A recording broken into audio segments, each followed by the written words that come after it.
everything is shifting. So what is it that I need to be careful about? Oh, yes, please.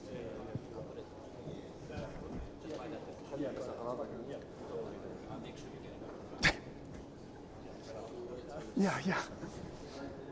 So, even for me, as I start engaging with clients, I start talking about the future of value and things.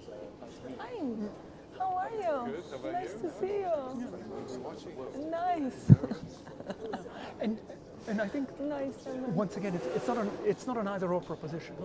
So I think the futures literacy approach, this understanding what are my underlying assumptions, especially the hidden ones, especially the ones that I'm not even aware of. Shall we start? And are we supposed to be on? Where is it?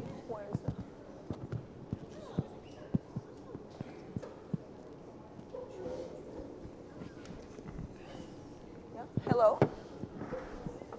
Test. Oops. Oops, I'm okay. I'm on. Hello. Can you hear me? No. No, he didn't. Oh yeah, I think it's working now. Okay, great. We can get started. Good afternoon. It is a pleasure to be here. Nice to see you all. My name is Belisa Marochi, and I will be here talking with my panelists here today about wealth or value. So I would like to start by saying that we're going to have a conversation for about 30 minutes, and then we'll open up for questions and answers. All right? So I am a professor at Hult International Business School, and I teach at the International Business School, and I also have here a mix of academics and practitioners, and I would like to introduce the panelists to start. So first we have here to my left, Michael Clark. He's the Global Digital Transformation Lead and Futurist at Mastercard. I also have Martin Calnan. He's a chair professor and UNESCO chair on the future of finance, and also a professor at Ecole de Ponts Business School in Paris. I also have Dr. Marwan AlZarouni here, CEO of Dubai Blockchain Center. All right. So to start the conversation, I would like to open up the conversation by thinking about what is happening in terms of the economic landscape. So we see in this dynamic landscape, we see the rise of new technologies that are really disrupting the world of finance. I think with the rise of these new technologies, we have room to ask questions about the future of traditional financial institutions, but they also allow us to ask questions about where we can go with these new technologies. This also opened up the avenue to ask about the potential for new value creation. And that is also what the title of our panel is, Value and Wealth. As we have the potential for the creation of new value, we also can ask questions about how is the new system going to actually challenge what was already there. So we know that the current system we live in, we have disproportionately probably observed that some have benefited more than others, and it has not delivered the financial inclusion that it had promised. So I think in this landscape, I would like to start by asking you, how do you see that these new technologies can actually create space for rethinking of value in a way that can actually lead to wealth extraction? So do we see that value is actually changing? Would you like to? Yeah, I'll take this one. Yeah. Is it on? Yeah, it's on. Okay, good. So it's a profound question, and if you recorded our conversation in the hallway, we probably could have done the whole panel in the hallway. So I think what's really interesting is that you focused on the technology as being the enabler. I think sometimes we can get lost in the technology, and we forget that technology is literally just a tool. There are things powering technology which have more value than the technology themselves. So if you think about it, what's powering all of the things that you may have heard about today is the data itself. The data itself belonged by people, their memories, their stories, their identity, all of that is data. So as we start moving forward into the new world, things like data and other forms of value are almost going to become a currency, and almost going to question is what is even a currency as we move forward. Because we were talking about this earlier, what's really interesting with the technologies as they emerge is they're almost bumping into old economic systems. They're almost bumping into old economic models, and the technology is being forced to fit into these models. So the bigger question, I think, is, and it'd be great to hear what the panel think of this, is that, whilst value evolves, what needs to evolve in terms of the economic system, and how do we make sure that we actually get the benefits of what we see from the technology, such as AI, augmented reality? How can they actually achieve their true potential? And I think that really starts with going back to what value even means, and then starting from there as first principles and saying, okay, well, how does this now relate back to the technology that we have? But I think we'd all agree in the room that the revolution has started, and I think we can't deny ourselves that, and we have to really start thinking about value, and it is changing. Well, I don't know if I can. Yeah. I don't know. Does this work? Yep. So I don't know if I can just build on that, but I think it's going to Larson and all of that. There we go. Now my voice is booming. Like you're saying, Michael, I think we do need to go back to the first principles, and we do live in a system, in an economic system that has been built on what we feel has been forever true. That is a model of scarcity. That is, our economic system is based on value derives from scarcity. And everything around it, our whole system, whether it's technological, whether it's social, whether it's political, is based around this notion of scarcity. And yet we talk about conservation, we talk about sustainability, we're talking about things in which are literally contrary to the concept itself of scarcity. And so what's happening here, and I think one of the questions that we really need to explore, is whatever new system we come up with, whatever new solution, whether it's data, whether it's blockchain, AI, you name it, are we just replicating the same extractive model? Are we just trying to apply the same old definitions to a new asset? So instead of extracting ore, instead of extracting oil, instead of extracting whatever else, we're extracting data. And so the question I think that we need to ask ourselves is, to what extent, and to build on what you were saying, Belisa, to what extent does the system we've created today actually create something different? Not just wealth, because we're creating wealth. If you look at the global market, it is constantly growing. And yet somehow, we've not created more well-being, we've not created more satisfaction, we're definitely not really addressing some of the major global challenges we're facing. So what's wrong with the system? And I think we do need to address that at a very fundamental level. 100%. I agree with you. Again, scarcity, whether it's digital scarcity or physical scarcity, is at the core of creating value, right? But also, even if something that's very scarce, but there's no desire to own it, and there's no people that want it, they will not even look for it, right? So if you take, for example, domain names as one of the early investments in the internet age, domain names. If you have a domain name in a certain region and nobody wants to invest in that region, then it will have no value. But if everybody is moving to that region and you're getting a lot of ask for it, then there's only one person that can own it, and whoever wants it the most, whoever is willing to pay for it the most, is the one that's going to get it. Same thing with marketplaces and e-commerce and that kind of stuff, right? People who create websites that are easy to use, very seamless kind of experiences, will always be the ones that people go to. It's not only because they are the cheapest, but also the user experience that's there. So the value comes from there. Also, one of the things that people don't understand is the power of the crowd and the power of reputation. Those things we are now doing it as word of mouth or through social networks or through advertising and other means. But in the future, all this will be powered by economics that are actually tied to previous history of data. And that's both a powerful thing and a big curse, actually, depending on who is gathering that data and who is using it and in what form and how is it incentivized. So the value creation and the value consumption will completely change, and it will lie within the incentive maker. Who is incentivized to do what? And this makes me ask a further question then. If we're going to focus on efficiency again, I think also we could end up that we could actually make it worse, exacerbate further disparities in a way, right? And I'm just thinking now also, Martin, you mentioned the tension between scarcity and abundance. And I was just saying then, how can we also rethink then what is productive? Because clearly we know that Wall Street or maybe Silicon Valley is productive.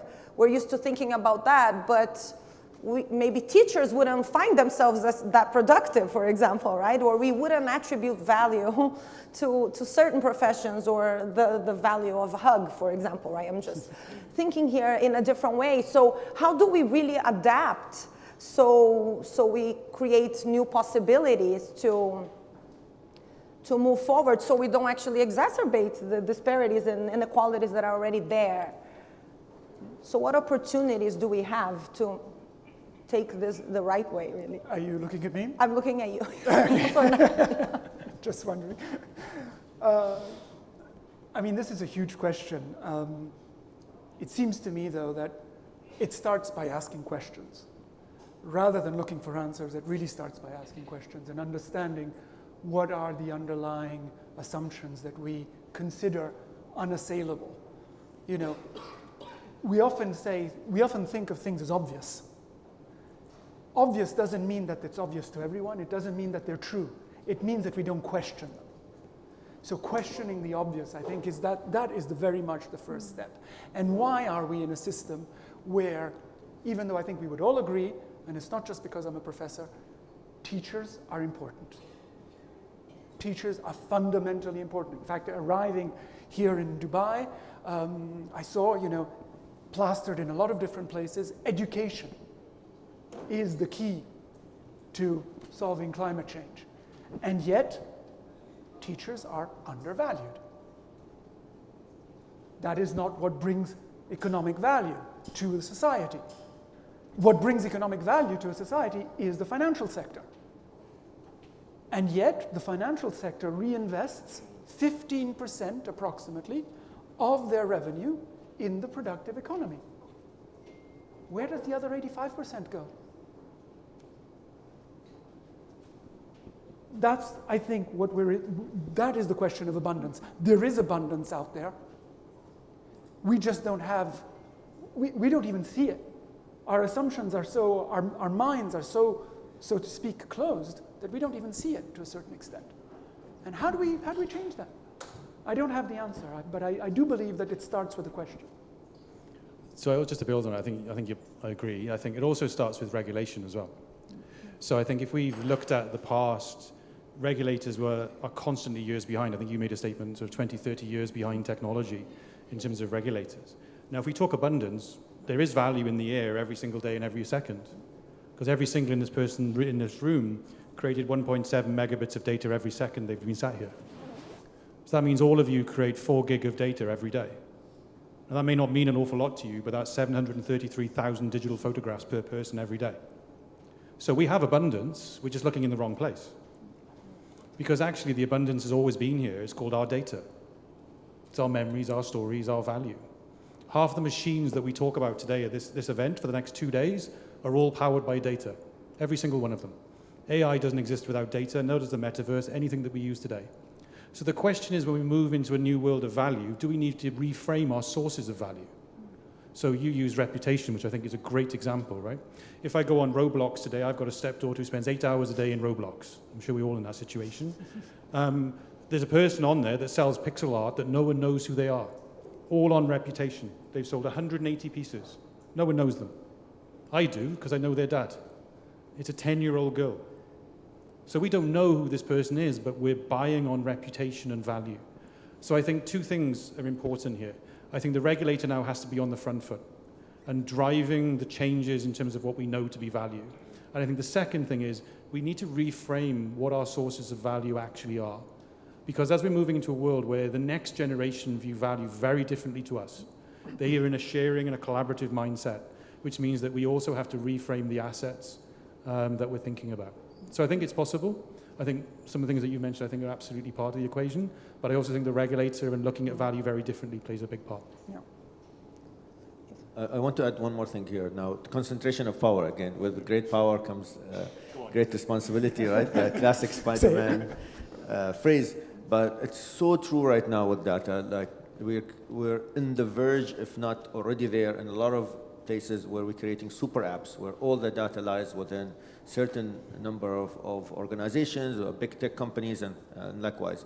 At the same time, at the opposite end, we have completely decentralized mechanisms powered by things like blockchain, DAOs, and decentralized organizations where we do not know who is the person voting, but we know that they have the most tokens. We have an alias or a wallet address or a smart contract.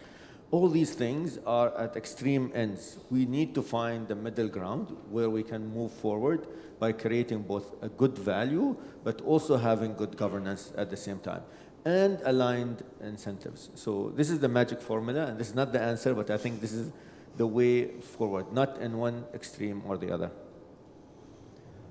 So for the magic formula, regulators are really at the center here too, right?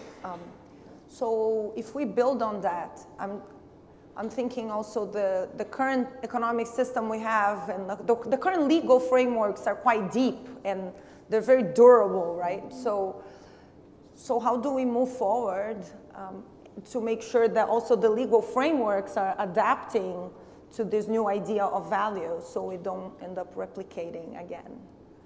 You're looking at me because I made that statement. Yeah, regulation.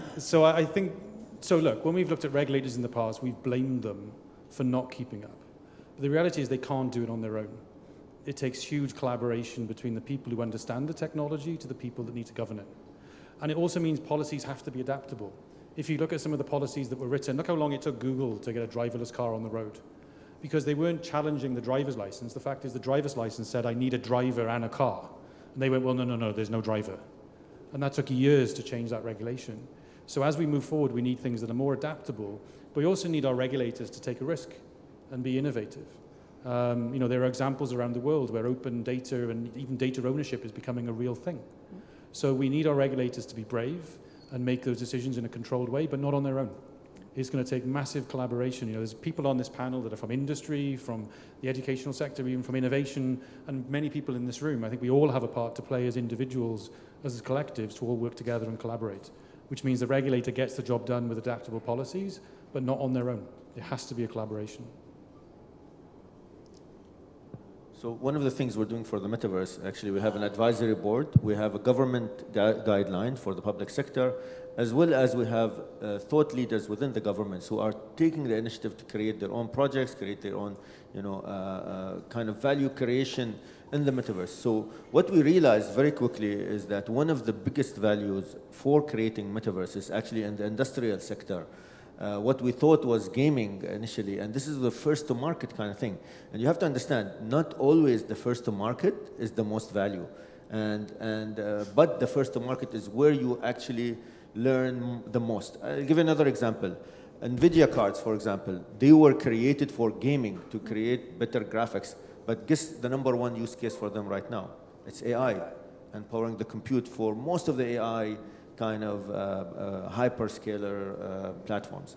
So it is literally now the time where all these disruptions, all these kind of things will happen, but they will be driven where the value lies the most, where we see economic kind of incentive for it, not what we want, which is the human kind of aspect or the good of the people. Economy is what drives us, and there we have to find this middle ground.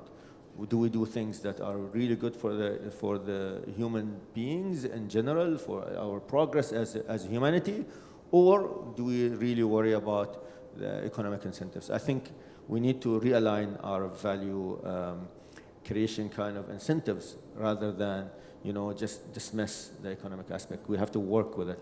So I'm going to jump in. I think what you raise is a really important point. I would add to it is there's also the metric system of value. So if you're going to define new value, what's the new metric system to measure value in the first place? So everything we've described so far is extrinsic value, right? It's what the market is prepared to pay for it. But actually, the things I hold have intrinsic value. The longer I hold something, the longer I have it, I save it, to me it becomes personal and it has extreme value. It may even have rarity in that sense. So the way the world we're moving to is we almost need the middle ground you're talking about is almost a combination of the two, which actually defines the value. Because it's actually what it means to me and the age of it and the personalization of it as a value element. But then there's also the demand and the meaning in the outside world determines all that value. And then as value is exchanged, does that in turn then increase my own intrinsic value? Because actually now my reputation is based on that value exchange. So I think with new forms of value, we also need to look at the ways we measure value. Because I think today we're focusing too much on the meaning to the outside world versus what value means to us as people and individuals. Well, the whole economic system is built on the idea that I can actually measure it, compare it. It's hierarchical. And what you're talking about is to move to a heterarchical world. That is a world in which value is completely and by definition subjective, which maybe actually speaks to the fundamental theme of this conference of saying maybe we do need to distinguish two words. Maybe wealth and wealth creation is the economic aspect of value, while value is, like you say, the more intrinsic value of what something is worth to me or to society. And in the same way that you said that the regulator must collaborate, I would even say cooperate with industry, with technology in order to, I think we also need to broaden the discussion, not just to the thought leaders, but to the whole social fabric of really saying, what are we creating it? Who are we creating it for? That is ultimately, because unfortunately, I mean, one of the elephants in the room, and there are many, is power structure. Inevitably, the regulator is there to defend an existing power structure. That's the job, whether we like it or not. And that discussion, of course, is a very touchy, difficult discussion to have, and it's very difficult to have that discussion unless you have all of the parties around the table. And I just add just a little point there, that even when we try to decentralize it, guess what happens? Human nature prevails. A lot of the people will buy the tokens, the voting tokens, and power will again be concentrated. So no matter what we try, still human nature will always prevail. If we can be a little more optimistic for a minute, do we have any examples that show that data could be shared in a different way where actually people could maybe extract some wealth?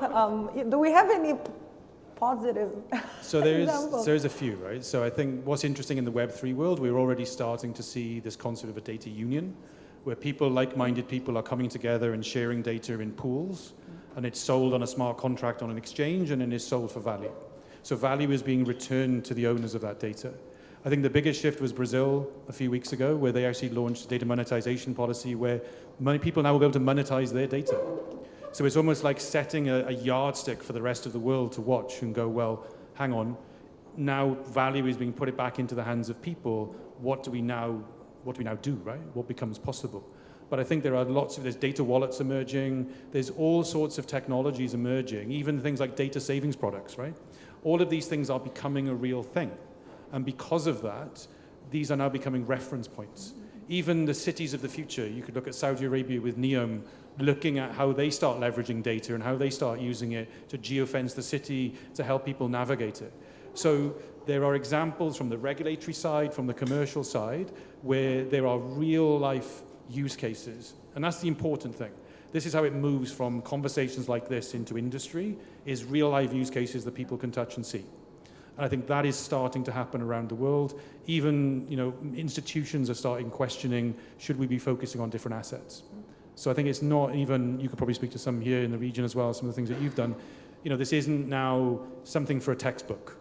There are examples where regulators are getting involved. You could even argue the Open Data Initiative, right? In Dubai and other places around the world is now becoming a real thing. That is only going to power new industries and new form of value. The only caveat I would make is that as you go down that path, there's the danger of creating scarcity, because people may not want to share their data. So there's still a lot needs to be done, but the signals are that journey has already begun. I would even argue we've left the data and software revolution behind, right? We're now living in a data revolution, which is where the AI world and everything else comes into play, which means that we need new value. But the signs are incredibly positive, and it looks hopeful in terms of what's going to come. Dr. AlZarouni, would you like to add? Yes, I'll give you an example. So we have this project called 99 Stars in Dubai. And what they created is a database kind of guild system where people can play in esports tournaments, but there is no agents. The agent is the smart contract. So what that means is if you play a game and you have good track record and you win, you get incentivized. If you lose, that goes on your record as well. And it's less likely that people will include you on their team when they're entering a tournament. So, but if you, each time there's a prize money to be won, it will be paid out depending on your performance in the team as well as the performance of the whole team. So these kind of built-in automated kind of incentives creation and reputation and value creation, all of it built into one will become the norm. And then you can take that reputation for a certain game into another one. So you have cross-game kind of value. Your whole track record, whether you took training in a certain thing, spend 1,000 hours playing a game versus just 1 hour or something like this. All these things will come to create what is called a digital profile of you, right? And you, as a sovereign person who has sovereignty over your data, can share it with any team you want to join. But they don't have to trust you because all of that data is actually on the blockchain. It is out there to be shared, but you can choose to share it or not. So you're getting the best of both worlds. At the same time, you're removing an agent or the middleman that was taking maybe 70 or 80% of your cut just by, providing that kind of marketing or reputation for you, which now you have the onus of not only leveraging, but also protecting and using and as you like. I think these are wonderful examples, and it shows that we're really moving toward, I'd say, a new universe, so to speak, of wealth creation. I'm not sure we're creating value yet. One of the fundamental questions that I'd like to, once again, it's more questions than answers, but to throw out there, we are talking about the future too. We're talking about change. We are talking about how to face global challenges, whether it's COP28, whether it's the situation we're in together. Data is backward-looking by definition. So we are valuing and we are making projections based on history. Are we not at a time when that perspective, it doesn't mean throw the data out, but how do we also integrate? How do we make this link? And I speak to some of the museum folk in the audience, which is, I think, one of the big things about culture and museums. How do you make the link between the past, the present, and lead open to the future, rather than close it, enclose it in the weight of the past? How do you open the future to new possibility? And I think that's where maybe the limits of data are to be found. That's maybe where we go back to abundance and to maybe just also being able to have a wider discussion, a more open discussion of not just monetizing what I have, but thinking about what future value might be. Yeah, I think 100%, 1 million%. And I think that then comes back to the fact that you need to look at data as liquidity, right? Because you have to look at it as a value system in its own right. And we need to be able to run scenarios on top of it. And I didn't want to say it, but if you start talking about data, I have no choice but to talk about identity. Yeah. Because the two are co-linked. The identity of my data is defined by my data, and my data defines my identity. So those two play hand in hand, and you have to talk about both. And you're absolutely right, because one of the biggest problems today is that our data contains bias. Our historical data, unfortunately, is just a moment in time from somebody else's perspective when they wrote it. So we have to have a means of taking what's relevant from the past and only keeping what we need, and then running into a fully real-time world. So I have the combination. Only then can you get away from some of the things we're facing into today, which is fabricated data. So there are, don't get me wrong, this journey to value has lots of hops and lots of bumps along the way, but I think we have to learn from the past and try not to replicate it in a lot of the things we do, particularly when it comes to technology. Because I think everybody in this room has this massive opportunity to take these new things that we're building and apply new innovative thinking to make these things what they possibly could be and ultimately create new forms of value. 100%. I'll give you an example of one of the technologies that actually empowering identity with data. It's called soul-bound tokens. So soul-bound tokens is a token given to you as a proof of attending, for example, this session today, or proof of passing a test, or proof of, for example, being at a certain place in a certain time, like almost like a proof that you were in the hospital, for example, or proof that you attended work, or clocking in, clocking out. All these things can be captured in time and unmanipulatable and tied to your identity. So a soul-bound token cannot be transferred from one person to another. It is tied to your identity, and you cannot take it away. Nobody can take it away from you. So it is kind of gamification of reputation, gamification of value, gamification of everything that is tied to a certain identity. You can use it to borrow by showing that you played certain number of games, or attended certain number of classes, or passed certain kind of tests, or any kind of thing that can be gamified. So increasingly becoming digital.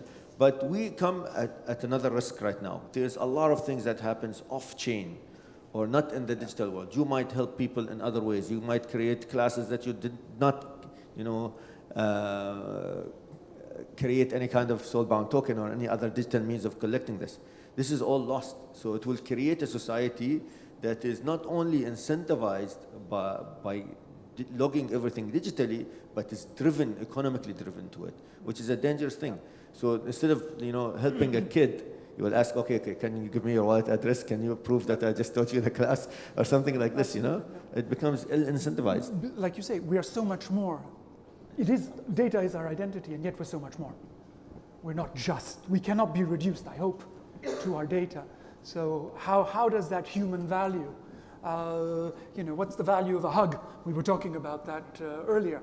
What's the value of a hug? What's the value of this social interaction beyond the presence? What is the value of an experience? And maybe at some point, one of the deepest things that we need to challenge, you mentioned it earlier, is this is something we can't measure, so our system doesn't know how to deal with it. Well, how can we explore that? How can we try to actually accept that as a limitation and work differently with it? So I think, again, touching on what you've said, I think what you've said as well, I think the elephant in the room is we're still focused on the asset. Because really, actually, the world we live in is a universal value exchange. All of us exchange value every day. It's not the asset. Data on its own is worthless. It only has value when a context is applied to it and it has meaning. Every interaction everybody has in this room, whether through this conversation or the after conversation, is a value exchange between us. So we have to then start shifting the role from the asset to the value that's derived from the asset, which could be a hug, which could be something you give, an interaction. Even the result of sharing data and the byproduct is value.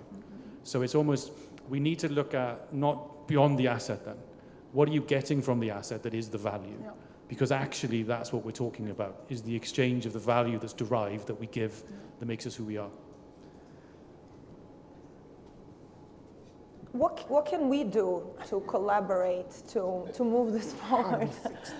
What can each one of us do? Because I think you all mentioned collaboration, right? To move this forward. So where does the individual come in this? Do we have a say also? I'll tell you what's coming. Social-fi is coming, so social value monetization is coming. It is a thing. We had before that something called gamify. So we are going in that direction. So we need to be aware, number one. Number two, educate ourselves about it, about what's coming. And then try to incentivize our way where we perceive the real value of things, not what a number can tell about us or what data we actually share with other people, but what internally we internalize as how I am incentivized, not by money, but by values, rather than value. I think we need to move from a compliance-based approach to getting things right. Today, we're very much, and that's the limit of regulation as well, is that you say you have to check these boxes, and I'm doing this, and I'm doing that. And I don't think, as long as we stay in a compliance-based approach, we'll never make it. It really needs to be a personal engagement. And that is both, I think, challenging and at the same time extremely empowering, because the choice is ours. The choice is ours in every moment of every day, what it is that you value, and walk the talk. If you value something, say it. If you value something, make it known. And don't forget the cost of not doing something. There is a cost to losing value. There is a cost to not giving that recognition. There is a cost to despair. There is a real social, industrial, economic cost to disenfranchisement, to inequality.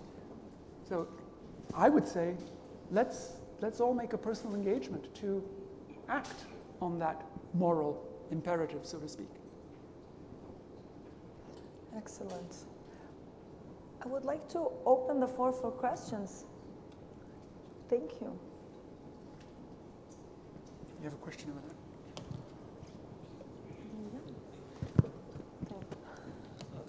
Thank you. Hi. My name is James Buchanan from a studio called Hidden Strategy. And I was picking up on something that Martin was saying. It feels like we focused on quite an individual definition of value, something that can be exchanged just between people, rather than sometimes value that's within a group or within a collective or within a relationship. And so, I suppose I was wondering whether there might be industries. I'm interested in insurance. I used to work in insurance. I wondered whether there are industries like insurance that might actually recognize the value of, say, a resilient community that looks after each other and has less crime and buildings break down less quickly, and yet recognizes that if they ever had perfect data on all the participants of that community, the whole insurance model would fall apart.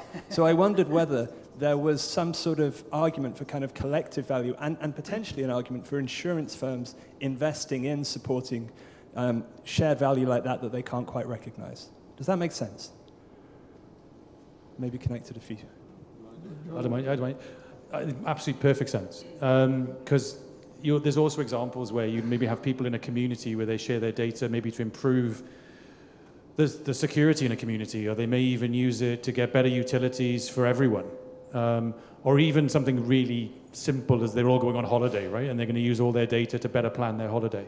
I think those are examples of data sharing, and you could argue that's the base foundation of a DAO, right? Of communities of people working together based on a set of shared values, right? Because everybody's coming together in the community because they believe in what that is. Interestingly, when you get into community-based insurance, you also then end up in the world of consumption-based insurance, right? Because now I don't need a policy every 12 months because the data in the community tells me that, hey, everybody in this community only uses their car X number of days a week. So based on their behavior and their patterns, maybe I'll change my whole way my policy runs. So you'll end up with data ownership at the individual level because it benefits me, but then there's also shared value that pushes into an ecosystem where other people can use that for either new insurance products or even better ways of living. Based on shared values and understanding, which all comes back to the power of community. 100%. And what key thing is there is how you capture it. For example, I'll give an example. There's one of the insurance companies in the US have these kind of ODM kind of devices that you plug in your car, and depending on how you drive, they incentivize you with credits towards your insurance. You have to capture something digitally to be able to provide a product around it, which is insurance. Now, this is happening already in fully digitized worlds like the crypto industry, DeFi, and that kind of stuff.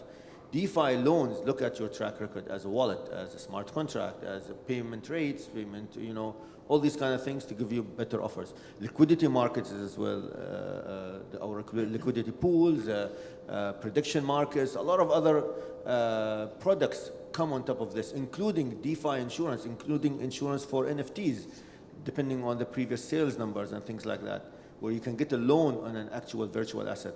So all these things, the number one requirement is that you capture it, and you capture it in a way that is secure and trackable. Again, in the past, for example, in the blockchain, you can prove that this data is not tampered with, came from the right source, using the right oracle or information source, and has a good track record and no error rates and things like that. So once you corroborate the data with right sources, and you can actually rely on it for future, buys and sells, then you can provide insurance on top of it with a good, score for risk. We have 2 questions over here. Can we get them? Oh, we have a few now. Can we get them together, please? Maybe 3 of them. There's one over here, yeah. And then.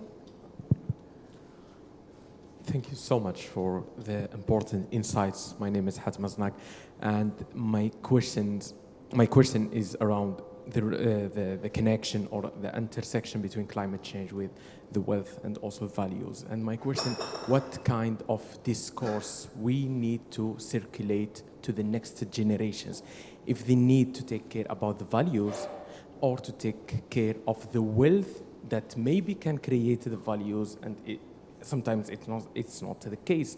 So we are talking about protecting the planet. Is values or wealth can be the top priority for the next generation? Thank you. I mean, that's the... Oh, no, you wanted to hear all the questions? Yeah, Sorry. can we get another one together? I think. Yeah. Hi, my name is Marochi. I'm a founder of the decentralized identity startup. And my question would be, what do you think are the drivers of adoption of the data ownership, right? We talk about the value creation, but how we can adopt it and how the people will adopt it, right?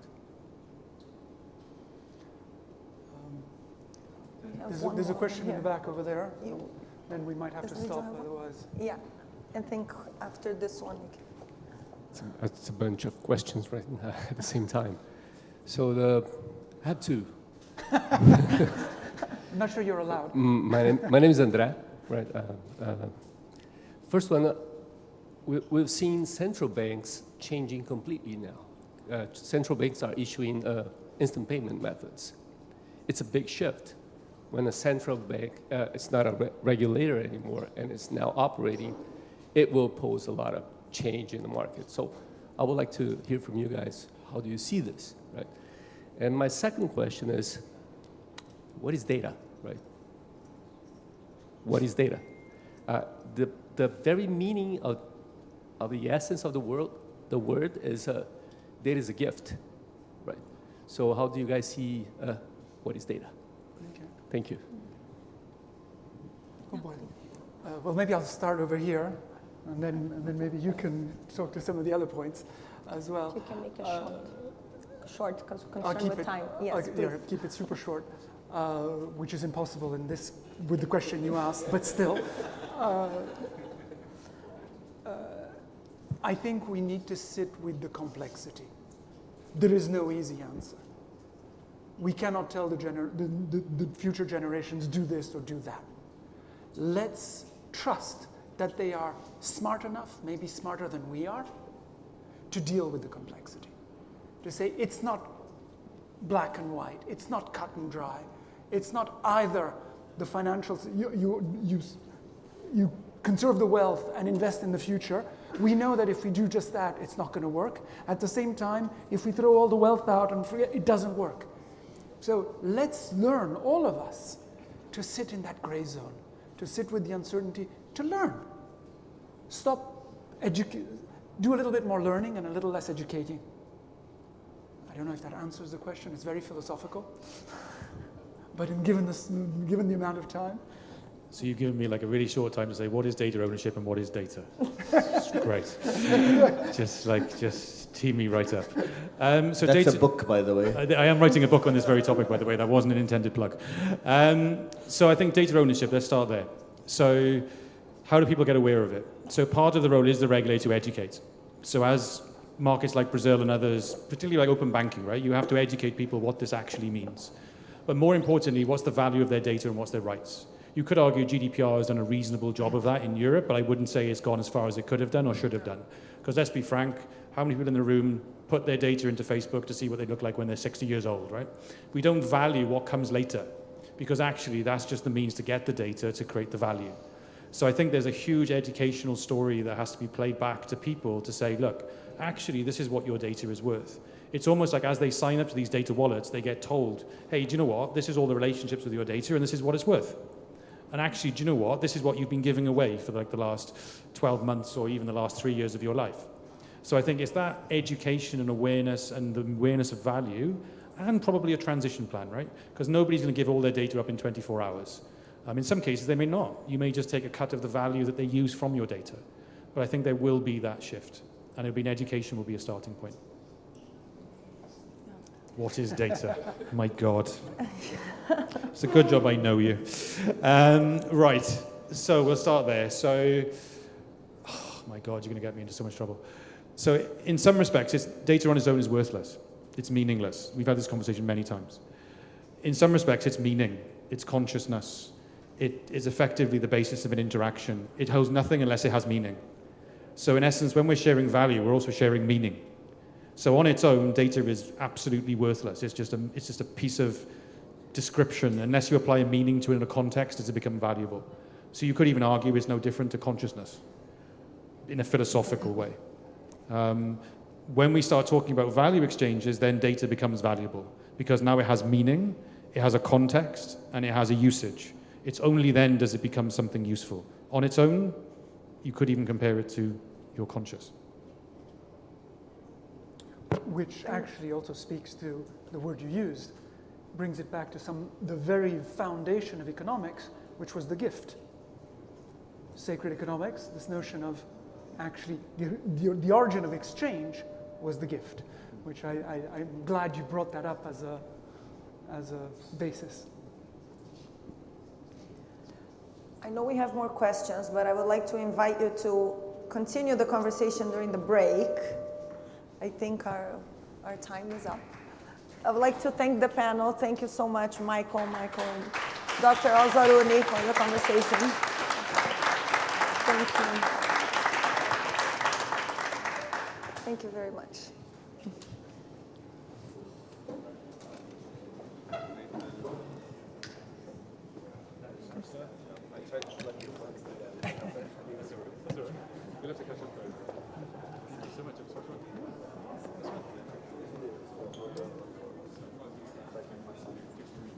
you so much.